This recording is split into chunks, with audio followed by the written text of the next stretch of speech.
Halo semuanya, perkenalkan nama saya Indra dengan NIM 20110417125 dari kelas A1 Manajemen, mata kuliah Analisis Lingkungan Bisnis, dosen pengampu Bapak Adi Mursalin SMM.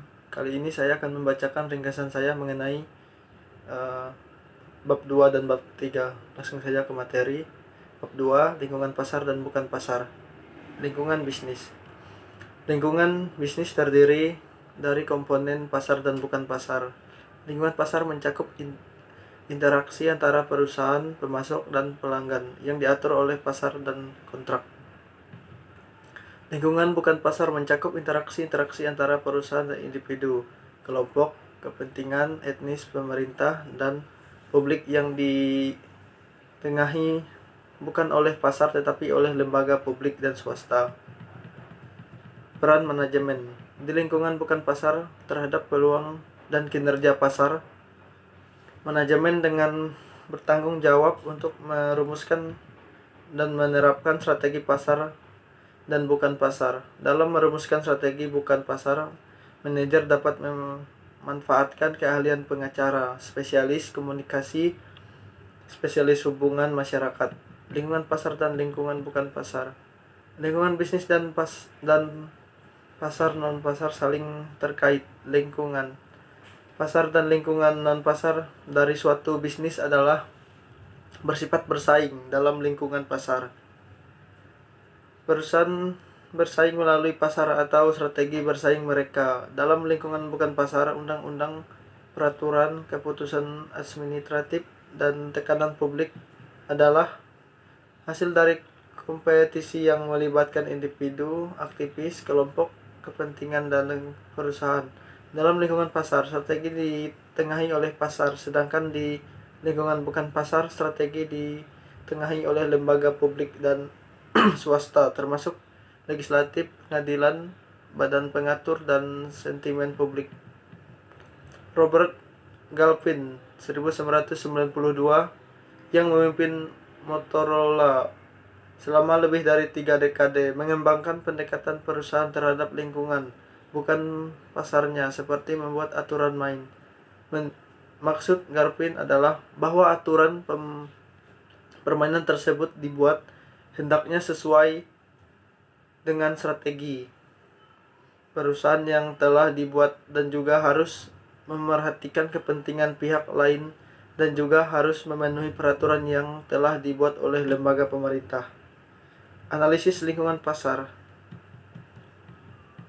Lingkungan bukan pasar perusahaan dikategorikan oleh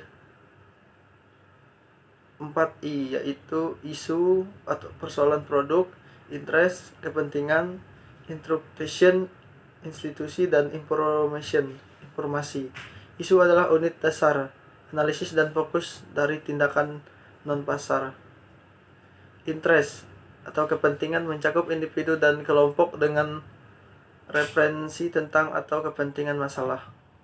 Institusi didefinisikan oleh Douglas North 1990 sebagai aturan main dalam masyarakat yang membentuk interaksi manusia.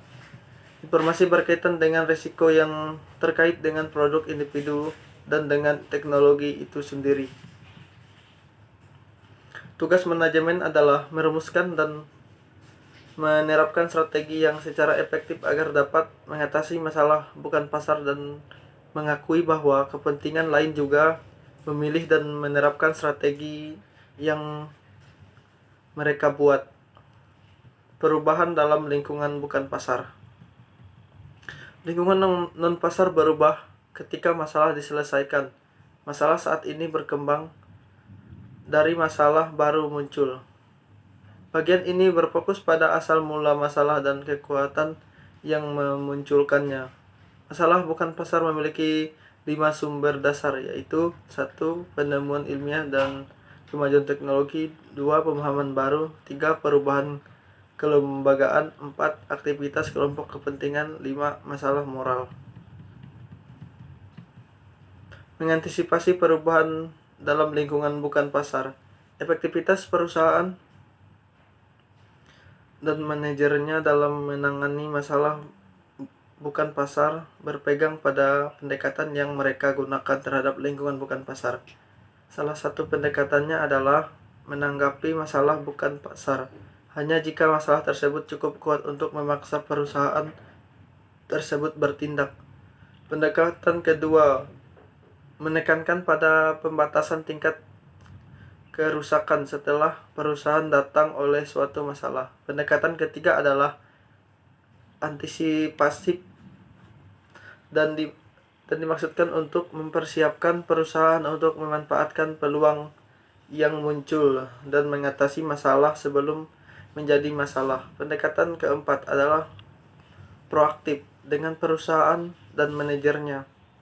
Tidak hanya mengantisipasi masalah bukan pasar tetapi juga bertindak untuk mempengaruhi masalah mana yang muncul dan bagaimana masalah tersebut dibingkai. Bab 3, strategi terintegrasi.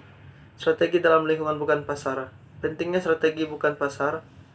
Pentingnya strategi non pasar terkait dengan kontrol peluang perusahaan. Strategi bukan pasar lebih penting jika lebih banyak peluang dikendalikan oleh pemerintah dan kurang penting, tetapi seringkali masih penting ketika peluang dikendalikan oleh pasar. Selain pemerintah dan pasar, dan juga faktor lain yang mempengaruhi peluang.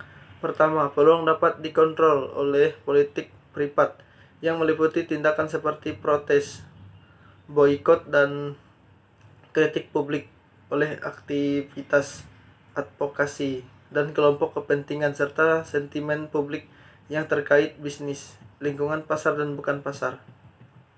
Lingkungan bukan pasar berbeda dari lingkungan pasar dalam beberapa hal.